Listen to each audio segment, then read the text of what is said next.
The moment that we had at City College was, number one, we were the last team to be invited into the NIT.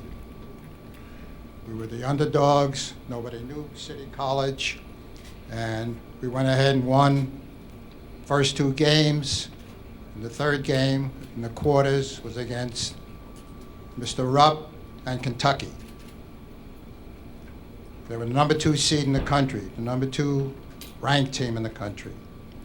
We only beat them by 39 points.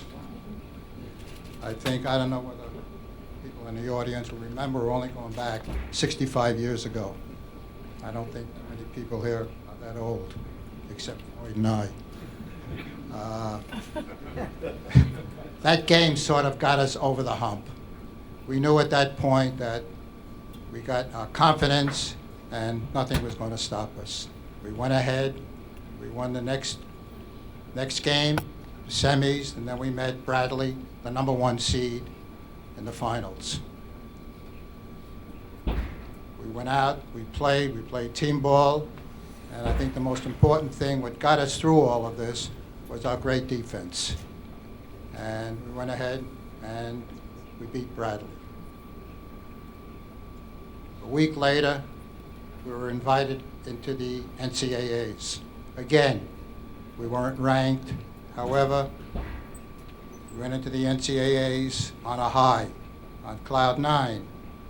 We went ahead and we won the first 2 games, and again, we met Bradley in the finals. And deja vu, we beat Bradley again. And that probably was the greatest moment of my life at that time, beating Bradley on 2 occasions and winning both tournaments. And again, as Mr. Trotwick said, that this will never happen again. Thank you very much. Just great memories, and just remembering and thinking about my coach, our coach, Nat Holman, the great people, all of the great people that we came up under, and thinking about our high school coaches and the people that we played, and all the people the coaches that we've met all through the years, Claire B., Lojo Lapchick, and the different people that we've met all through the years. There's so many, I might not get all the names right at this particular time. But the respect, what we learned at that, going to school and our parents making sure that we got our education, and all the trials and tribulations that took place throughout as the years went along. It's a kind of, it's just a great feeling, just great thoughts. And we played some great clubs. The main thing I want to emphasize is that we had no time to really glorify anything when we were playing. It was day to day. It was just paying attention to everything that we were told to do by the coaches, and listening to the scouting reports, and just remembering and keeping that all intact in your mind, and then doing the best you can. We were very fortunate, I think, to have been coached by some very fundamental and great people, from high school, from the outside game, and the kinds of people we came in contact with, and the great coaches that we had. The Holman type coach that we had was just outstanding. Excuse me, outstanding, and the memories are just great. Just day to day going on and winning from day to day was just a wonderful experience, never to be forgotten. Did you get the credit you deserve after all these years? No, I don't know. I couldn't answer. I said, I can't say too much about that. I think sometimes, and from time to time, you hear a little bit about it.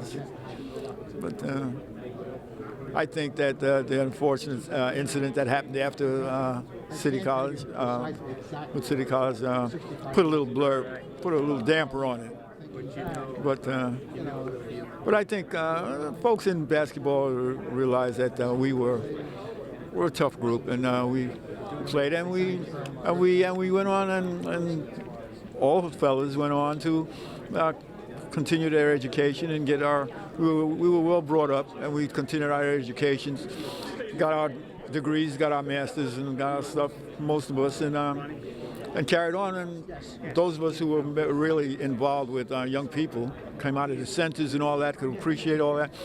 We continue to do our work. And right as we speak, and as I sit here, we're still doing our work with kids. The incident?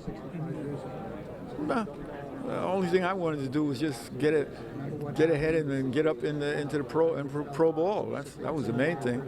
And we took whatever we got. When they went to the East, we went to the Eastern League. We got in the Eastern League, and so we took that.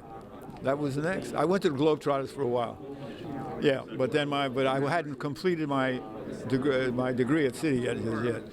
My mother said, you gotta go back to school and get your degree. Your Globetrotters will be the Globetrotters anytime. She said, you better go back and get your degree. And I mean right now.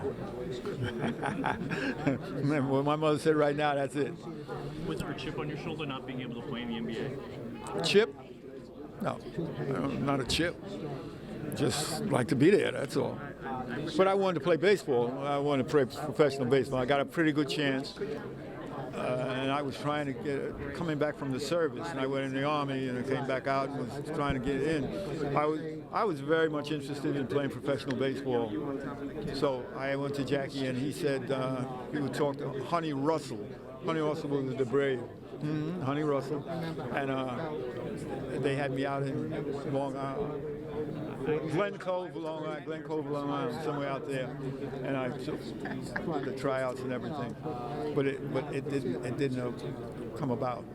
But I was very much into baseball also.